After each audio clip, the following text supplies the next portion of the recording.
샬롬 2025년 1월 6일 월요일입니다. 오늘 매일성경 말씀 묵상입니다. 여러분 가지신 매일성경 37쪽 상단에 보면 찬송가 그 안내도 나와 있습니다. 여러분 이제 찬송도 부르시고 또 본문의 말씀도 읽으시고 왼쪽에 있는 도움글에 밑줄도 치시고 메모도 하시면서 많은 유익이 있기를 바라고, 특별히 이러한 그 큐티의 특징은 그 삶에 적용하는 것인데, 이렇게 말씀을 묵상하고 적용하는 가운데 올 1년에 많은 영적인 그 성숙과 성장, 또 믿음의 진보가 있기를 바랍니다. 저는 이렇게 5분에서 10분 정도의 영상을 통해 메시지를 함께 나누도록 하겠습니다. 오늘 본문에서 함께 나눌 말씀은, 그렇게 요단강을 건넜던 이스라엘 백성이 하나님이 인도하신 가운데 이제 건너 그 여리고 동쪽 그 경계 길갈에 진을 치게 되었습니다. 그리고 그곳에 이제 요단에서 가져온 12돌을 세우고 또 요단을 마른 땅을 밟고 건넜음을 이제 기념하게 되죠. 후에 이스라엘 자손들이 이 돌들이 무엇이냐 묻게 된다면 이렇게 대답하라고 알려줍니다. 4장 23절에 주일의 본문이었던 4장 23절에 보면, 너희 하나님 여호와께서 요단물을 너희 앞에서 마르게 하사 너희를 건너게 하신 것이 너희 하나님 여호와께서 우리 앞에 홍해를 말리시고 우리를 건너게 하심과 같았나니, 이는 땅의 모든 백성에게 여호와의 손이 강하신 것을 알게 하며 너희가 너희 하나님 여호와를 항상 경외하게 하려 하심이라 하라고 했습니다.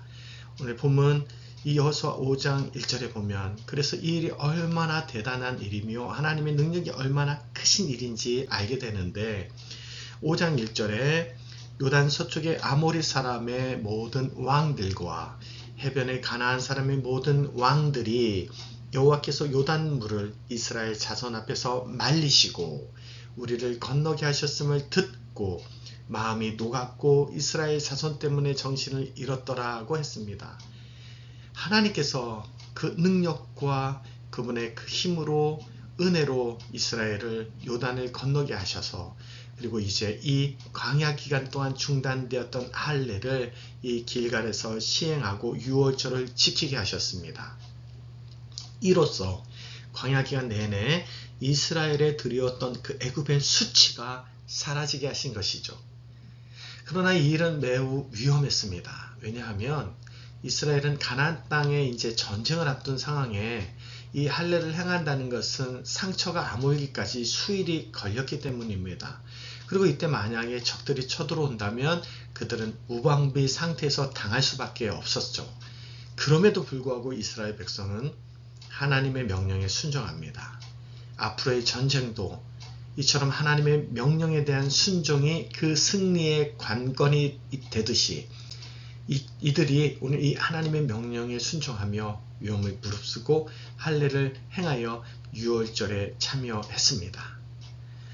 출애굽기 12장에 보면 언약 백성의 표시인 이 할례를 행한 사람만이 유월절에 참여할 수 있도록 되어 있습니다. 그래서 이렇게 볼 때 이 길갈에서의 이 할례 의식은 전쟁 전에 일종의 그 언약 갱신의 그 의식의 성격을 갖고 있습니다. 그러니까 다시 그들은 하나님의 백성으로, 그리고 또 하나님은 그들의 하나님으로서의 그 언약의 갱신을 하며 다시 한번 그 믿음과 순종 가운데 나아가기로 다짐한 것이죠. 민수기 13장과 그 또 여호수아 이 본문들에 의하면 애굽에서 나온 이 이스라엘 백성 중에 여호수아와 갈렙을 제외한 20세 이상은 모두 광야에서 40년간 방황하다가 죽었습니다. 그것은 가나안 땅에 대한 하나님의 약속을 믿지 못하고 하나님의 말씀을 청종하지 않았기 때문입니다. 이처럼 출애굽 1세대는 불신앙과 불순종으로 언약 백성의 자격을 상실했지만, 출애굽 2세대인 광야 세대는 믿음과 순종으로 40년의 훈련을 통과한 새로운 모습으로 거듭났습니다. 따라서 이스라엘 백성이 할례를 행한 것은 광야 세대의 불신앙과 불순종의 모습을 벗어버리고 새로운 백성으로 태어나게 되었음을 의미합니다. 이스라엘은 이제야 비로소 하나님의 언약 백성의 모습을 갖추게 되었고, 비로소 그들은 하나님의 언약 백성으로서 가나안 땅을 차지할 자격이 있음을 이 할례를 통해 알게 된 것이죠. 할례의 의미는 본문 9절에서 말하듯 그렇게 애굽의 수치를 너희에게서 떠나가게 한 것이라 말씀해 주십니다. 애굽의 수치라는 말은 일반적으로 애굽에서의 노예 의식들 그리고 광야의 그 불순종의 부끄러움과 수치를 의미합니다. 그들의 꼬리표처럼 따라다녔던 노예 의식과 불순종의 그 부끄러움을 이제 제거해 주십니다. 그래서 이 위험을 무릅쓴 할례는 믿음을 요구하는 상황 가운데 이처럼 결단하여 노예의식과 불순종의 상태를 벗었다 보신 것이고 이제 그들은 하나님을 신뢰하며 그 믿음과 순종의 길을 걷는 언약 백성이 되었습니다. 그리고 그곳 이름을 애굽의 수치를 이스라엘로부터 굴러가게 하셨다 하여 길갈이라 불렀습니다. 오늘 저와 여러분의 길갈의 시간, 길갈의 장소는 어디입니까? 오늘이 또 이곳이 우리의 길갈이 되어 우리의 부끄러움과 수치와 연약함과 나약함들을 다 벗어버리고 새롭게 하나님께 나아가는 은혜의 시간, 은혜의 장소가 되기를 주님의 이름으로 축복합니다. 이스라엘이 가나안 땅 정복에 앞서 해야 할 일은 이처럼 무기 점검이 아니라 하나님과의 언약 관계에 대한 점검이었습니다. 하나님의 할례 명령은 사실 위험을 자초한 일이지만 하나님은 오히려 그들에게 믿음을 요구하시고 가장 약하고 무방비된 상태를 만드시며 하나님만 의지하고 신뢰하는 믿음과 순종의 세대가 되게 하셨습니다.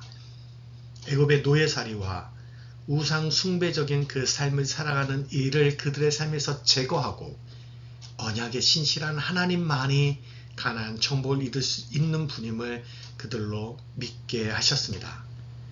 오늘 2025년을 맞이하는 우리들에게 하나님 앞에서 필요한 것은 무엇일까요? 우리가 영적 전쟁에서 이기기 위해 필요한 것은 무엇일까요? 세상 사람들은 힘이 있어야 일할 수 있고 무기가 있어야 전쟁에서 승리할 수 있다고 믿지만 성경은 우리에게 꼭 그렇지 않다는 것을 증언합니다. 많은 성경의 이야기들이 전쟁의 승패는 무기와 군사력에 달려있지 않음을 보여줍니다. 하나님을 믿는 백성들이라면 더욱 이 사실을 굳게 붙잡아야 하지 않을까요? 올 한 해 하나님과의 관계에 최선을 다하며 그분과 교제하고 동행하는 기회와 복된 우리 모두가 되시기를 주님의 이름으로 축복합니다. 오늘도 말씀과 함께 역사하시는 성령의 위로와 소망이 함께 하시기를 주님의 이름으로 간구합니다. 제가 잠시 기도하겠습니다. 하나님 아버지 감사합니다. 오늘 주신 말씀을 통해 길갈 그 애굽의 수치를 굴러가게 하셨던 것처럼 우리의 삶에 다시 한번 하나님의 능력과 함께 하심을 믿으며 새롭게 힘차게 나아가는 저희들의 삶이 되게 하여 주시옵소서. 그 믿음과 순종으로 힘차게 발걸음을 뛰는 가운데 주님을 더욱 신뢰하고 주님과 동행하며 교제하는 이 말씀의 시간, 영적 양식의 시간이 되게 하여 주시옵소서. 감사드리며 예수님의 이름으로 기도드리옵나이다. 아멘.